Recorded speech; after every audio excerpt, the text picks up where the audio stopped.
Hey guys, it's Kurva speaking. I'm main Ari and she's currently my most played champion, so I decided my first guide should be about her. Ari has a lot of mobility and most of her damage is put into very rewarding to hit skill shots. Thanks to this she has many different play patterns. She can be played as a control mage, assassin or utility peeling mage. I highly recommend her to everyone looking for easy to learn champion but hard to master. I'm warning you though, she's very skill shot reliant, so she might not be the best pick for everyone. But it's a double-edged sword, thanks to having so many skill shots and mobility, she has insanely high skill ceiling. Let's start with basic review of Ari's abilities and then talk about animation cancelling and combos on Ari. Ari's Q is her basic ability used for poking and wave clearing. Her W is basically a shoot and forget DPS spell. E is unique form of CC and huge chunk of her damage. R doesn't deal a lot of damage, it's her mobility spell. Keep in mind it only damages your target if you can see them before you press R. What's fun about her is that you can animation cancel almost all of her spells. Bread and butter combo will start with is E plus Q. Every time you think your opponent's out of position, you should use it to CC him and guarantee 2 procs on your Q. This combo auto applies Thunderlord and allows you to get close either with your ult or Q movement speed bonus to finish off your target. W plus R is something you should almost always do when you go in with your ult to quickly damage your target. The third combo, Q or E plus R, or other variation of it, E plus Q plus R, is great for targets that are guaranteed hits. I'm saying this because even though it's one of the fastest ways to deal a lot of damage, it's also very easy to put yourself in danger without hitting anything. Try Q plus E if you feel adventurous to hide your E in between Q particles. Keep in mind it's slower than E plus Q. Let's leave combos behind and talk more about Ari's Q and its unique interactions.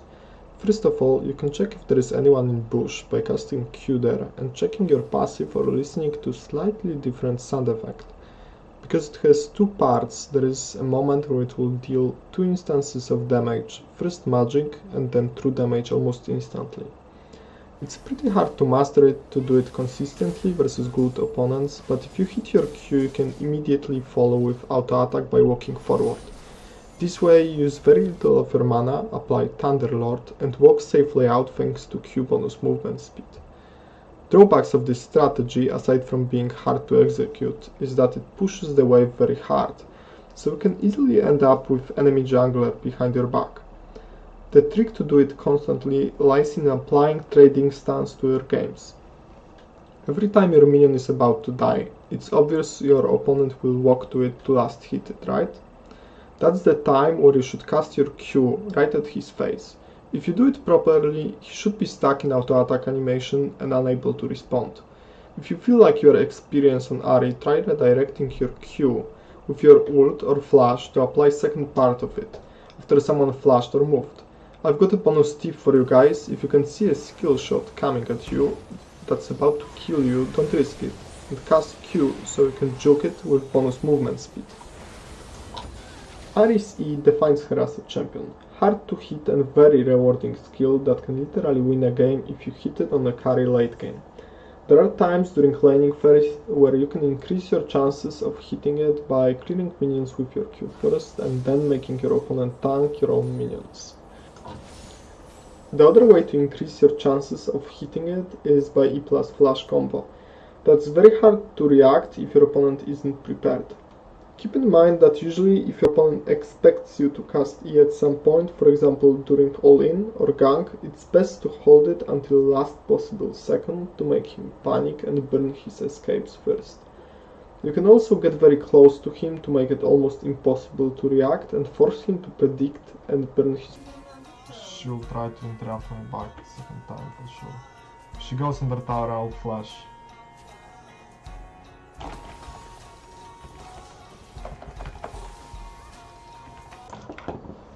Keep in mind that using your ult for damage only is waste of the potential. You've got entire 10 seconds to use 3 procs. You should be always looking to juke something with your ult or gain distance from your opponent only to come back when your spells are off cooldown. Another thing about your ult to remember is that you can use it without covering any distance to deal damage faster. Okay, let's go through the graph you can see on your screen. Each item slot has different items you should choose depending on your and enemy team composition. In the first item slot you can see Morello, Gunblade and Protobelt. In my opinion, the only viable first item is Morello. Both alternatives has been nerfed, so I don't recommend building them, although they can be effective in some matchups. Your second item should be always boots. In some cases you might want to finish them before your first item to get quick power spike from sorcerers or bonus survivability from ninja and mercury threads. Now we have come to the real choice, how to pick third and fourth item. Let's go through the defensive options first. You want Zhonya if you're against heavy AD comp or you're playing against AD assassins like Zed or Talon.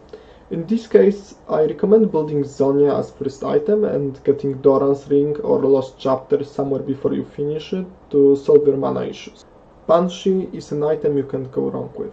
Hello Korean Aries built it every game, so if you have no clue what to build, this is one of the options that's always good. Other than that, it's great if enemy has a lot of CC and wombo combo, which means that if you get hit, you are instantly dead. It's also good if you're up against someone who can't get passive easily off, and until he does, he can't engage, for example Fizz. Last defensive item is something I almost never built lately, Rylai. The only case I would build it is my team lacking CC and enemy team is easy to guide. To make offensive options a bit easier to understand, I'll divide them into two categories. S tier Ludens, Liandry's Torment, Protobelt, and B tier Gunblade, Lichbane. Personally, I almost always choose Ludens or Mask depending on amount of gold I could come back to base with, so if I get to base with 1500 gold, I'm gonna go for Mask. If 1250, it's Ludens obviously. You should always optimize your builds this way to achieve biggest possible power spikes on every single buck. Other than that, Ludens is great for bursting squishes very fast. It's also useful for poking enemy team down. So if they don't have sustain or they got that cock you need to kill, go for Ludens. Now, Mask, in my opinion, is good in almost every scenario. It allows you to deal insane damage versus tanks, especially ones that haven't built magic resist yet. The 15 magic penetration passive along with sorcerers and your runes make it uber easy to one-shot carries as well. Health is kinda wasted stat, but adds to your survivability, so it helps a bit. I consider Protobelt viable, although I think he's outshined by other options. His purpose is very simple, burst and a bit of added mobility, which is nice. I wouldn't recommend picking this item if you're new to Ahri. We're left with two B tier choices, Lichbane and Gunblade. You probably shouldn't ever build Gunblade because of AD stat, which is useless for Ahri, and because it was heavily nerfed. Only nice thing about it is slow that almost guarantees your skill shots hitting. The second option, Lichbane, is just not Ahri style. Sure, you can get a lot of procs of the passive in perfect environment. The thing is, you are never in one.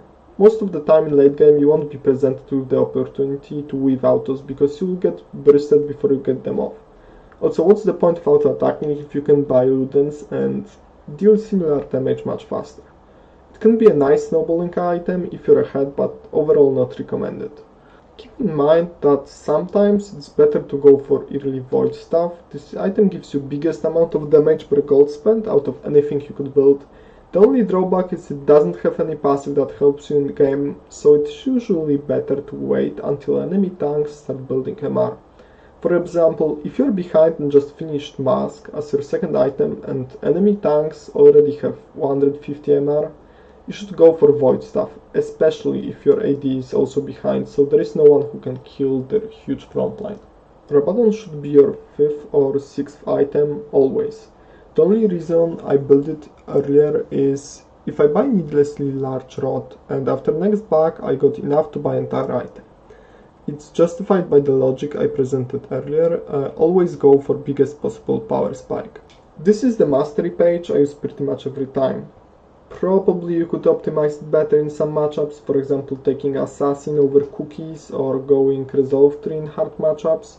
But the gain is minimal and I always forget to change it back, so you can just do the same as I do.